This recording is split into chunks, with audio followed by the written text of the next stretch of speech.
હવે દરેકનું ધ્યાન ટીવી ઉપર રાખજો.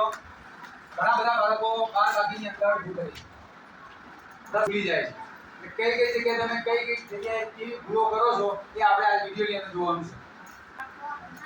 ટીવી ઉપર હું આ દાખલો કેવી રીતે ગણું છું, કેવી પદ્ધતિનો ઉપયોગ કરું છું.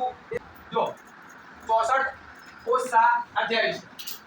64 + 7 આ જેનું નિશાન છે 12 વાગ્યું. જેનું 12 વાગ્યું. 12 વાગ્યું એટલે ગાઢવા, ઓછા કરવા.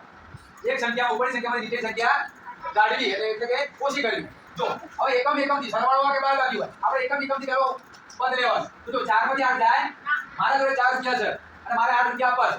તો કેવી રીતે આપું? તો મારે ઉછીતા લેવા પડે ને, મારા બાજુ ઉછીતા લેવા પડે. તો ઉછીતા લેવા માટે હું શું કહેવાય 100 છે, 100 માંથી 1 રૂપિયો ઓછો થાય તો કેટલા આવશે? 5. હવે બાજુ અમે 10 કોલી તો 10 કોલી 10 રૂપિયા આપણને મળ્યા. 4 રૂપિયા હતા અને 10 રૂપિયા મળ્યા તો કેટલા થાય? 14. તો આ ત્યાંથી તમારા ઉપર લખવાના છે 14. હવે આ 14 માંથી તમે 8 કાઢો તો કેટલા રહે? ગણો 6. કેટલા રહે? સગળ 6. તમે કેવું કરો છો? આ ટોટલ મારી દો. તો જવાબ 6 આવી ગયો. હવે 5 માંથી તો આ 6 અને 4 તો નીકળી ગયા છે. ક્યાં ગયા એટલે હવે આપણે આ રકમ જોવાની. 5 માંથી 2 કાઢો કેટલા રહે? 3. આ આપણો શું આવ્યો? જવાબ. શું આવ્યું? જવાબ. ચલો વાત આગળ. ચલો 2 માંથી 8 જાય પાછા પછી જો થોડા ઉછીના લેવા તો બાજુમાં કઈ જગ્યા છે? 5. 5 માંથી 1 રૂપિયો ઓછો કરો કેટલા આવશે? 4. 10 કોલી જોડે 10 રૂપિયા મળ્યા બાજુમાં કેટલા થાય? 2 હતા 10 મળ્યા કેટલા થાય? 12. હવે આ 12 માંથી આપણે 8 કાઢવાના છે તો કેટલા રહે? 4.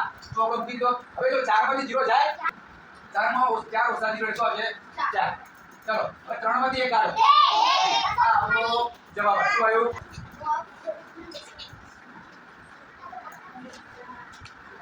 ચલો 100 બાર આવશે. લાવો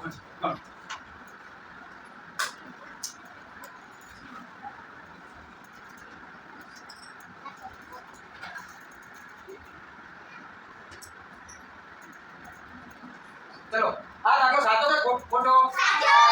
ચલો